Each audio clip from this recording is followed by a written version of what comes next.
नमस्कार, आप देख रहे हैं वीके न्यूज और मैं हूं आपके साथ मयंक गौर।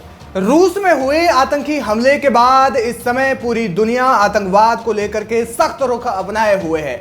जिस तरीके से इस्लामिक स्टेट की खुरासान विंग ने रूस में एक जबरदस्त हमला किया और 143 लोगों को मौत के घाट उतार दिया, वहीं कई लोगों को घायल कर दिया, उससे समझा जा सकता है कि दुनिया के सबसे शक्तिशाली देश भी आतंकवाद से कितना परेशान हैं, कितने इसको लेकर के लाचार महसूस इस वक्त कर रहे हैं। क्योंकि बड़े से बड़े देश जहां पर सुरक्षा के इतने तगड़े इंतजामात होते हैं, साथ ही साथ रक्षा का जो बजट होता है वो सबसे ज्यादा होता है, और उसके बावजूद भी इस तरीके के बड़े हमले हो जाते हैं। तो ऐसे में सोचने वाली ये बात है कि अब दुनिया आतंकवाद को लेकर के किस तरीके का रुख अपनाएगी। खासकर ये उस देश में हुआ है जहां पर हाल फिलहाल में चुनाव हुए और वो देश यूक्रेन से जंग लड़ रहा है। आतंकवाद को लेकर के भारत हमेशा से अपना रुख साफ किए हुए है कि वो आतंकवाद को किसी भी तरीके से पनपने नहीं देगा, जो पनपेगा उसकी जड़ें काट दी जाएंगी, और रूस भी अब इसी तैयारी में लगा हुआ है। हालांकि भारत, रूस और अमेरिका का हमेशा से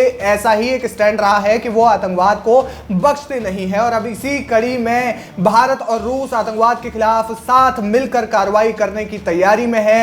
ऐसी कार्रवाई कि आतंकवादियों को सोचने पर मजबूर कर देगी और साथ ही साथ उन्हें जहन्नुम भेज देगी। जी हां, भारत और रूस अब साथ मिलकर आतंकवाद पर एक मुश्त होकर के कार्रवाई कर सकते हैं। भारत में रूस के राजदूत डेनिस अलीपोव ने इस संबंध में जानकारी दी। उन्होंने अपने official social media platform x पर कहा, आतंकवाद के खिलाफ निर्णायक लड़ाई लड़ने के लिए हम प्रतिबद्ध हैं। रूसी राजदूत की टिप्पणी 22 मार्च को रूस की राजधानी मॉस्को के कॉन्सर्ट हॉल हमले में हुए घातक आतंकवादी हमले के बाद आई है। उन्होंने कहा, मॉस्को के निकट 22 मार्च को हुए आतंकी हमले में अत्यधिक जनहानि होने को लेकर दूतावास को संवेदना संदेश प्राप्त हो रहे हैं। भारत और अन्य देशों के साथ मिलकर रूस द्विपक्षीय और बहुपक्षीय रूप से आतंकवाद के खतरे से निर्णायक रूप से लड़ने के लिए प्रतिबद्ध है। इसके अलावा रूसी राजदूत डेनिस अलीपोव ने भारत और अन्य देशों के लोगों की तरफ से पीड़ितों और उनके परिजनों और रूसी सरकार के प्रति दिखाई गई भावनाओं की भी सराहना की।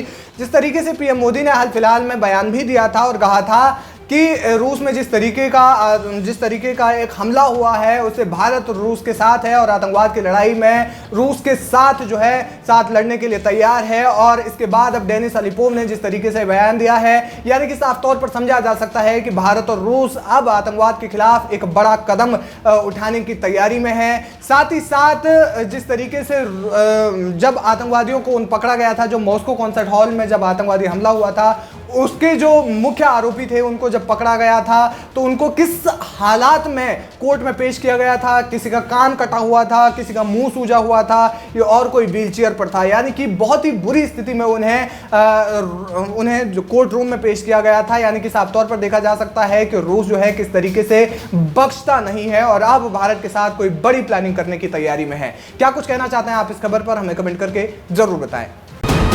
वीके न्यूज, राष्ट्र के नाम।